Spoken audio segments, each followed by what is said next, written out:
Hey, David here with DIY Mountain Bike. We're going to talk about making your e-bike a little bit more comfortable. We're going to talk about installing a different stem on your e-bike and how that can change the geometry just a little bit more to put you in a little bit more of an upright seating position. But let's get into disassembling this stem off of this bike. So here is the current stem on my wife's bike. And see, it's a little bit longer in this dimension, which causes her to reach a little bit more forward. Also, it has very little rise. And when I'm saying the angular rise, I'm talking about the angle that this comes up. So you can see this stem that we're going to put on it. A lot shorter. You can tell how this would change the geometry for the seating position. It's going to move those grips back maybe 2 inches from where it's currently at. Let's talk real quick about the measurements on a stem. What you're going to want to shop for when buying a stem, look for something that's either 45 or 50 millimeters with the center to center and something that has got as much angular rise as you can get. So what are the tools you need? You're going to need some hex or Allen wrenches, and it's probably a good idea to have a torque wrench on hand as well.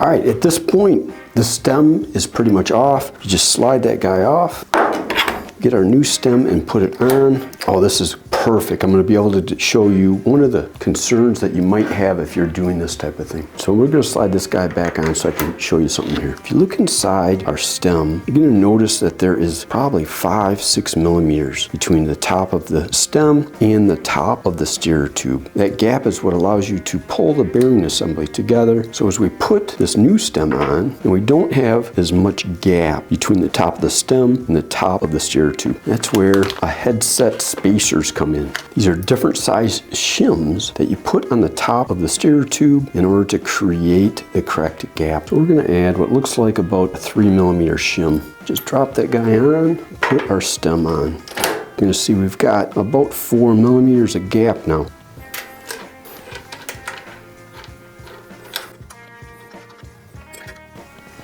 We'll set that tension after we get the handlebars on, make sure everything's facing the right way. But right now, I'm just a little bit more than finger tight.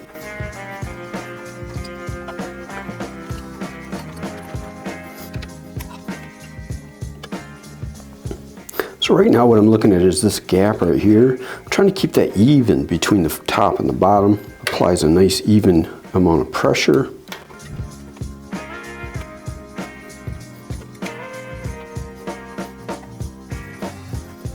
All right, so what I'm doing, I haven't really wrenched down on the stem bolts yet onto the steer tube. So we're gonna put our front brake on, and then from there, we're gonna kind of get a feel if I got any movement in the bearing set here at all. Just a little bit of movement. I'm gonna turn it just a little tweak. Doesn't need to be super tight. You don't wanna over tighten this and have it grind into the bearings in our headset. All right, I'm liking how that's feeling. I'm standing over the wheels, looking into the stem, trying to keep everything nice and straight at this point before I really start kind of tightening this guy up. All right, I'm gonna go get my torque wrench. All right, we're good there. Good there. Let's go to these guys.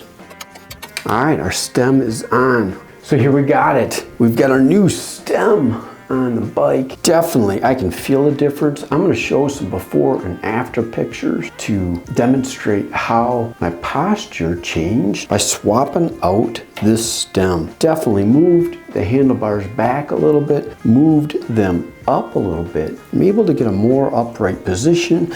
Combination with the suspension seat and the front suspension on this bike. This is going to be such a nice ride. I highly recommend the Wake mountain bike stem. I'll have a link to that so you can get the measurements and everything I've got. But again, 2 critical measurements. Look for a short number for center line to center line, 45 to 50. Look for that angle that rises. This is a 30-degree angle. That's about the max that you're going to find. But But those are the two factors you're going to want to look at when you've got this style of headset. I'll have the link to all these things down in the description, the spacers for the steer tube and stem, and the actual stem itself, in order for you to do this little job easily, quickly, and make your e-bike more comfortable.